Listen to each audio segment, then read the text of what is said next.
నిలిమ రాష్ట్రంలో వ్యవసాయం తర్వాత పెద్ద ఎత్తున ఉపాధి అవకాశాలు కల్పించే సూక్ష్మ ఇటు చిన్న తరహా మధ్య తరహా పరిశ్రమలకు సంబంధించి వాటిని ప్రోత్సహించేందుకు ఉన్న విధి విధానాలను కొంత ఇప్పుడు కొత్తగా నూతన పాలసీ తీసుకొచ్చినట్లు తెలుస్తోంది తెలంగాణ ప్రభుత్వం. మరొక వైపున యువతను ఇటు మహిళలను ప్రతి ఒక్కరిని కూడా ప్రోత్సహించే విధంగా ఎంఎస్ఎంఈలో రూపొందించిన నూతన విధానానికి సంబంధించి ఇప్పటికే ఒక నిర్ణయం తీసుకున్నారు. ఆ నిర్ణయాలను కూడా ప్రభుత్వం వెల్లడించింది. ఇందులో ముఖ్యమంత్రి రేవంత్ రెడ్డి కావచ్చు, ఉప ముఖ్యమంత్రి బట్టి విక్రమార్క, మరొక వైపున మంత్రి శ్రీధర్ బాబు శిల్పకళా వేదికలో జరిగిన ఈ కార్యక్రమంలో పాల్గొని దీనికి సంబంధించిన విధానాన్ని రూపొందించడంతో పాటు వివరించారు కదా.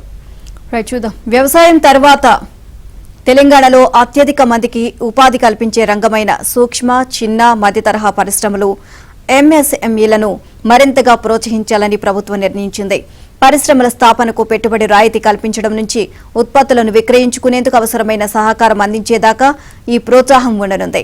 ఇక ఈ రంగం ఎదుర్కొంటున్న సమస్యలపై సమగ్రంగా అధ్యయనం చేసిన ప్రభుత్వం తాజాగా ప్రకటించిన నూతన ఎంఎస్ఎంఈ విధానంలో వీటికి పరిష్కారాలు చూపిస్తూ అనేక విప్లవాత్మకమైన నిర్ణయాలను వెల్లడించింది.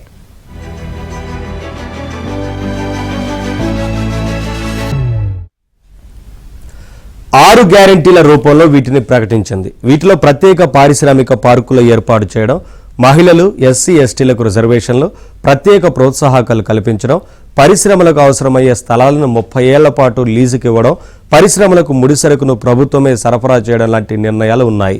హైటెక్ సిటీ శిల్పకళా వేదికలో జరిగిన కార్యక్రమంలో నూతన ఎంఎస్ఎంఈ విధానాన్ని ముఖ్యమంత్రి రేవంత్ రెడ్డి, ఉప ముఖ్యమంత్రి బట్టి విక్రమార్క, ఐటీ పరిశ్రమల శాఖ మంత్రి శ్రీధర్ బాబు ఆవిష్కరించారు. అనంతరం ఎంఎస్ఎంఈ పాలసీని మంజూరు చేస్తూ తెలంగాణ ప్రభుత్వం ఉత్తర్వులు జారీ చేసింది. కొత్త విధానాన్ని రాష్ట్రంలోని పారిశ్రామికవేత్తలు స్వాగతించారు.